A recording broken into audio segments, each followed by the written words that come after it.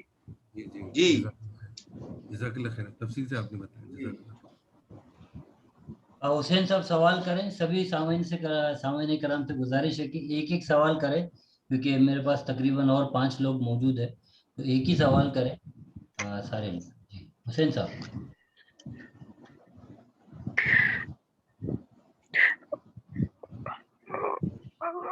السلام علیکم مولانا. اسی سے جڑا ہوا سوال تھا کہ جیسے مسلمان اپنے آپ کو جیسے یہ کمزور سمجھنا بھی جیسے زیادہ پایا جاتا ہے اپنے پاس ہے کہ جیسے یہ کسی شہر میں مسئلہ ہوا یا پھر کسی مسلمان پہ ظلم ہوا، یہ کیوں نہیں وہاں کے سارے مسلمان مل کے اس کا جواب دے یا پھر اس کا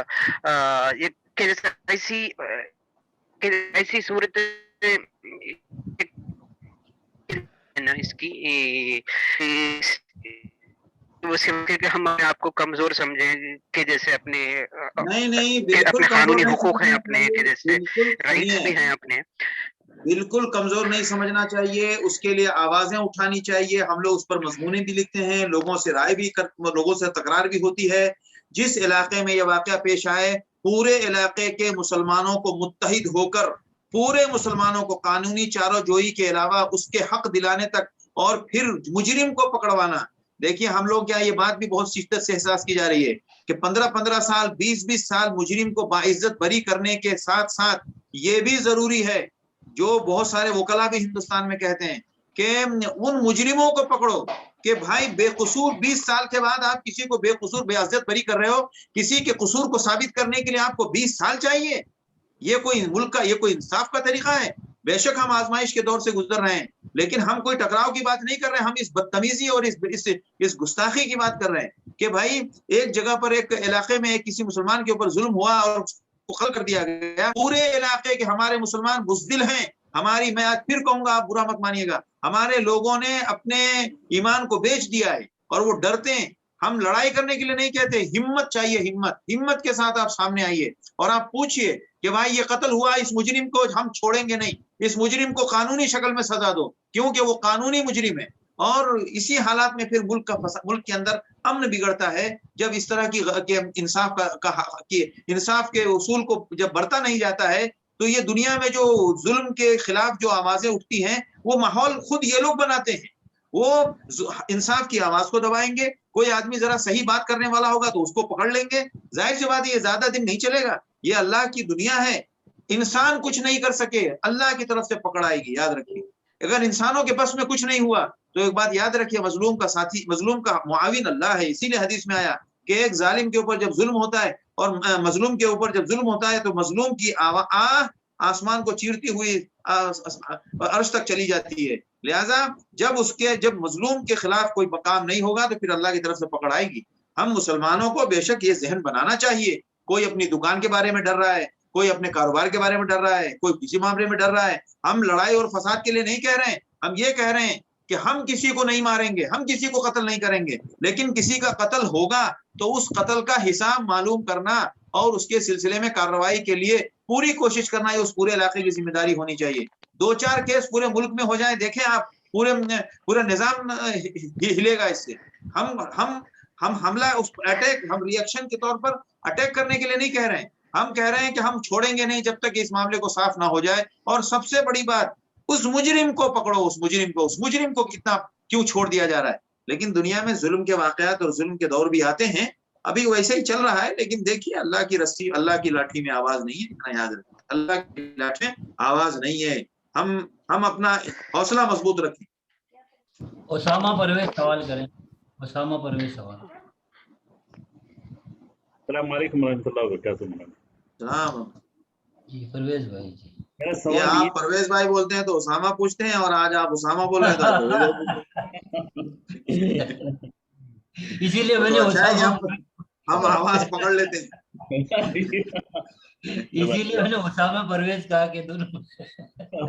جی میرا سوال یہ تھا مولانا کہ خضر علیہ السلام اور موسیٰ علیہ السلام کا جو واقعہ آپ سنائیں، اس میں 2-3 واقعات جو پیش آئے اس دوران میں، تو ایک جو دیوار گر رہی تھی اور وہ دیوار کی مرمت کی گئی، اور اس کے نیچے جو سو یہ 2 یتیم بچوں کا جو سو خزانہ چھپا ہوا تھا، تو اس کی مرمت کی گئی، اور جب اس کے تشریح جب خضر علیہ السلام دیے ہیں کہ بھائی یہ دونوں ان لڑکوں کا والد ان لڑکوں کا والد جو ہے سو متقی تھا، کان ابوہما صالحا۔ جی ہاں، تو خاص طور پہ سے اس باپ کی اس کوالٹی یا اس کیفیت کو جو ہے سو منشن کیا گیا کہ باپ جو ہے سو متقی تھا، جس کی وجہ سے اللہ پاک جو ہے سو یتیم بچوں کے خزانوں کی حفاظت کر رہا تھا۔ تو آج کل بیشتر ایسے بیانات میں یعنی پیرنٹ اورینٹیشن وغیرہ، ایسے کیسا ہم اپنے بچوں کو جو ہے سو تربیت دیں، اکثر ہم والدین کا جو کوشچنس آتے رہتے ہیں کہ بھائی بچوں سے ہم پریشان ہیں کیونکہ نئے موبائلز گیجٹ ان کے ہاتھوں میں آج چلے گئے۔ تو میرے کو یہ سمجھ میں آ رہا ہے کہ اگر بچوں کی فکر، اولاد کی فکر کرنے سے بہتر ہے ہم والدین اگر اپنی فکر کرنے لگے کہ ہم اگر صالح ہو گئے، ہم اگر اچھی ٹریک پہ آ گئے، تو خود بخود اللہ پاک جو ہے ہمارے بچوں کی مدد فرمائیں گا۔ کیا میں اس میں صحیح ہوں؟ کیا میں پوچھنا چاہ رہا ہوں؟ نہیں، وہ ٹھیک ہے۔ دیکھیے ایک جگہ ایک بات پھر یہ بھی ہے نا کہ حضرت نوح علیہ السلام بہت صالح تھے۔ حضرت نوح علیہ السلام کے اولو العزم نبی ہونے میں کوئی شک نہیں، خیر وہاں تو ہم تقوی کی بات ہی نہیں کر سکتے، وہ تو خیر نبی تھے، وہ بھی اولو العزم انبیاء میں تھے۔ اس کے باوجود ان کا ایک بیٹا دیکھیے وکان من الکافرین، اور کفر سے بڑا گناہ کیا ہو سکتا ہے، خطرناک بات کیا ہو سکتی ہے۔ تو ماں باپ کے نیک ہونے کا ہر حال میں فائدہ اولاد کو پہنچے گا، لیکن یہ ضروری ہے اس کو ہم اس سے جوڑنا نہیں چاہیے۔ اب کیا کرنا ہے کہ مطلب ماں باپ نیک نہ ہو؟ نہیں، ماں باپ کو اپنی جگہ بھرپور نیک ہونا چاہیے، اپنی نیکی کی فکر کرنی چاہیے، خود دین پر رہنا چاہیے، اور یہ امید رکھنی چاہیے کہ اللہ نے جگہ جگہ والدین کے نیکی کا حکم اولاد کو، اس کا فائدہ اولاد کو پہنچایا ہے۔ لہذا اس مفہوم میں ہم اس آیت کو اس حد تک لے سکتے ہیں۔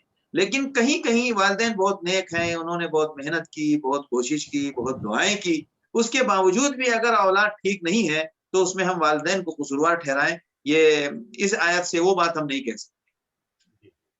اگر اجازت ہو تو صابر بھائی ایک ہی سوال کا بولے، اگر اجازت ہے تو میں پھر دوبارہ پھر موقع ملے نہ ملے میں ایک سوال اور ایک پوچھنا چاہ رہا تھا، اگر اجازت ہے صابر بھائی کی۔ جی کنٹینیو کیے، 2 جن اور رکے ہیں لائن میں۔ جی معافی چاہتا ہوں میں، کیونکہ کل سے ذہن میں تھا۔ اب آپ نے قرآن کی ایک آیت کا تشریح کریں کہ اللہ پاک جو ہے سو مختلف یعنی آزمائیں گا مختلف چیزیں، خوف سے اور مختلف شکلوں سے۔ تو میرے ذہن میں یہ بات آئی کہ اکثر جیسا ہم کوئی ایسے جو سو قیمتی چیزیں جو آج کل جو خریدتے ہیں، یعنی کہ لیپ ٹاپ وغیرہ اور وغیرہ وغیرہ جو چیزیں گھریلو، تو اس میں جو سو ایکسٹینڈڈ وارنٹی آ رہی ہے کہ آپ اتنا یعنی جو قیمت ہے اس کے علاوہ آپ جو سو پے کریں گے تو آپ کو 2 سال کی، آپ کو 3 سال کی، آپ کو 4 سال کی ایکسٹینڈڈ وارنٹی ملیں گے۔ کہاں تک یہ درست ہے اسلامک نقطہ نظر سے؟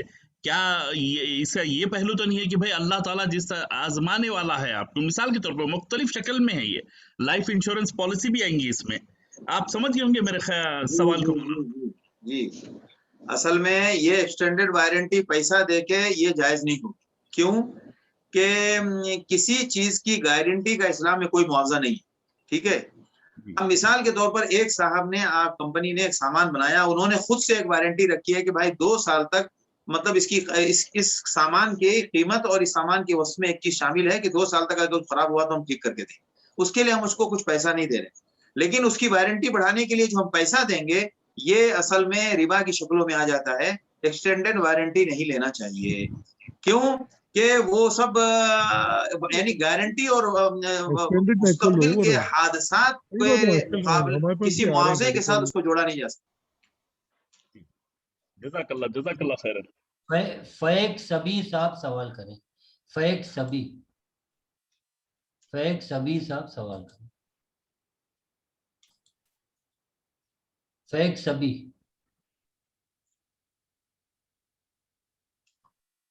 سبھی صاحب اپنا مائک کھول کے سوال کر سکتے ہیں۔ ڈاکٹر مینج سوال کریں، ڈاکٹر مینج صاحب، ڈاکٹر منہاج جی منہاج ہے نا، قرآن لکل جعلنا منکم شرعۃ و منہاجا، منہاج جی۔ السلام علیکم مولانا صاحب۔ السلام ورحمۃ اللہ۔ مولانا صاحب یہ جو صلاۃ التسبیح پڑھتے ہیں اس کا کچھ بتائیں ہم۔ اگر بہت زیادہ شوق ہے تو زندگی میں ایک بار پڑھیں، اس کے علاوہ ہمارے محدثین، ہم لوگ جن محدثین کے شاگرد ہیں وہ لوگ اجازت نہیں دیتے، ایک بار ہو گیا تو بہت ہے۔ بعض لوگ اس نماز کو تسلیم نہیں کر رہے ہیں۔ جی مولانا۔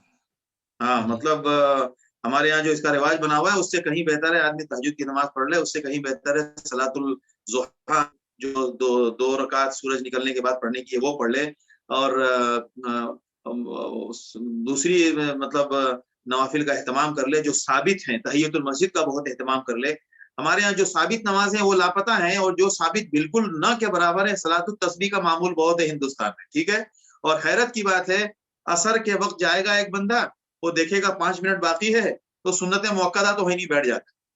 عشاء کے ٹائم جائے گا، مسجد میں گیا، ابھی 10 منٹ باقی ہے، کچھ کرنا نہیں، چلو جا کے وہ ٹیک لگا کے بیٹھ جائے گا، جبکہ صلاۃ التسبیح کی بنسبت اس نماز کی حیثیت اور فضیلت بہت زیادہ ہے۔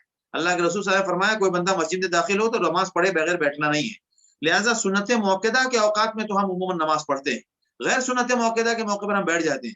اگر کوئی نماز پڑھنا ہے، مطلب نماز میں مسجد میں انٹری کے بعد پہلا کام نماز پڑھنا ہوتا ہے، لہٰذا بغیر نماز پڑھے نہیں بیٹھنا چاہیے۔ اگر سنت موقدہ کا وقت نہیں ہے تو آپ تحیۃ المسجد ضرور پڑھیے، ضرور پڑھیے۔ یہ سب نمازیں ہیں جو ثابت ہیں، وہ ہمارے ہندوستان میں رائج نہیں ہے. تحیۃ المسجد کا عام طور سے رواج نہیں ہے، اور تحیۃ المسجد ہماری عورتیں بھی پڑھ رہی ہیں، مرد بھی پڑھ رہے ہیں. اس پہ بہت اعتراضات بھی ہیں اس حدیث پر، اسی لیے واللہ عالم بعض لوگوں نے لکھا ہے کہ اگر پڑھنا ہے، چونکہ حدیث میں کہیں ذکر ہے، تو ایک مرتبہ زندگی میں پڑھ لے تاکہ اس حدیث پر عمل ثابت ہو جائے. باقی واللہ عالم. یہ سید احمد صاحب سوال کریں. سید آخری سوال ہے یہ، سید احمد صاحب سوال کریں. السلام علیکم ورحمۃ اللہ وبرکاتہ. توقیر صاحب. وعلیکم السلام ورحمۃ اللہ وبرکاتہ. سید احمد صاحب. جناب والا ایک سوال جو ذہن میں آ رہا تھا کہ یہ جو کووڈ کی ویکسین ہے جو ہے، اس سے جو ہے قوم بھی جو ہے وہ سارے لوگ جو ہے ڈبل مائنڈیڈ ہو رہے ہیں، تو کیا اس میں کوئی شرعی جو قباحت ہے یا شرعی اس کا جو نقطہ نظریہ کیا ہے؟ کچھ لوگ جو کہہ رہے ہیں کہ جو لینا چاہیے، کچھ لوگ جو 50-50 ہو رہے ہیں. اس میں تھوڑی دیکھیے، یہ جو دنیاوی تجربات کی چیز ہے، جیسا کہ آپ صلی اللہ علیہ وسلم نے اس کھجور کے بارے میں فرمایا تھا کہ بھائی یہ دنیاوی معاملات کے تجربات ہیں، تو اس کو شریعت سے نہیں جوڑنا چاہیے. اس میں ہے معاملہ یہ کہ کوئی آدمی اس ویکسین کے بارے میں اگر کچھ افواہ اڑا رہا ہے تو وہ گنہگار ہے، کیونکہ اسلام میں منع ہے کہ وَلَا تَقْفُ مَا لَيْسَ لَكَ بِهِ عِلْم، جو چیز آپ کو معلوم نہیں آپ بات مت کرو. ٹھیک ہے، وہ گناہ ہے. اب اگر اس ویکسین کے اندر کچھ خوبی اس کو معلوم نہیں ہے، وہ زبردستی بول رہا ہے کہ بھائی آپ یہ ویکسین لگائیں، یہ فائدہ ہوگا، یہ فائدہ ہوگا، ڈاکٹر بول رہے ہیں، تو ایک بات یاد رکھیے، آج کل دنیا میں اتنا کرپشن ہے کہ کسی بات پر اعتماد کرنا بہت مشکل ہے. البتہ جو اس کو صحیح انفارمیشن حاصل کرنے کے ذریعے معلوم کر لیں، شریعت کا معاملہ اس میں نہیں ہے. اگر یہ طبی اعتبار سے یقینی بات ہو جائے کہ واقعی یہ لینے سے اس بیماری کے لیے مفید ہے، تو پھر یہ ازروع علاج شریعت اس کی اجازت دے گی. اور نہ تو اس کی تبلیغ کرنے کا کسی کو حق ہے، نہ اس کو منع کرنے کا. کیوں کہ دیکھیے، آپ لوگ سب جان رہے ہیں دنیا اس وقت اتنی کرپٹ ہے کہ نہ کسی کمپنی کے بولے ہوئے بات پر ہم اعتماد کر سکتے ہیں، اور نہ کوئی اس کے اینٹی لوگوں کی بات پر ہم اعتماد کر سکتے ہیں. حقیقت اللہ جانتا ہے. ہم تو بس اللہ سے یہ دعا کرتے ہیں یا اللہ حفاظت فرما، کنفیوژن کا معاملہ ہے اور دونوں طرف کی رپورٹیں اتنی زیادہ ہیں کہ واللہ عالم. بس اللہ سے دعا کریں اور اللہ سے یہ دعا کریں کہ اللہ بس تو اس سلسلے میں ہماری صحیح رہنمائی فرما. پھر اس کا فائدہ کیا ہوگا کہ از خود اس کے لیے کوئی نہ کوئی ماحول بن جائے گا. مولانا یہ آخری سوال میری طرف سے یہ ہے کہ کیا ہمیشہ آخری ایک اور سوال فطر ہونی چاہیے؟ جی احمد صاحب کل پوچھ سکتے ہیں آپ سوال. مولانا یہ سوال ہے کہ کیا آخری نماز وطر ہی ہونی چاہیے ہمیشہ؟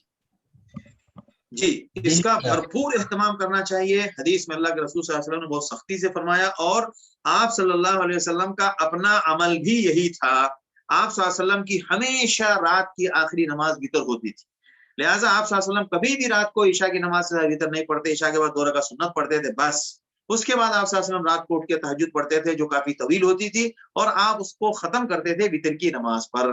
جو وطر کے بارے میں اختلاف ہے، 1 رکعت، 3 رکعت، 5 رکعت، 7 رکعت، واللہ عالم. لہٰذا وطر کے اوپر آخری نماز ہونی چاہیے. اب جس بندے کو شک ہے کہ وہ رات کو صبح اٹھ نہیں پائے گا تو پھر وہ وطر پڑھ کے سوئے. اب جیسے آج کل رمضان کا معاملہ ہے، لیٹ ہو جاتا ہے، کھاتے پیتے بہت دیر ہو جا رہی ہے. اب وہ جناب نماز پڑھا، اس نے وطر نہیں پڑھی، وطر تراویح کے ساتھ، تو اور کیا نام سحری میں اٹھے گا. سحری میں اٹھنے کے پاس اگر اس کے پاس کوئی سنت پڑھنے کا وقت نہیں رہا تو کم سے کم وطر ضرور پڑھے.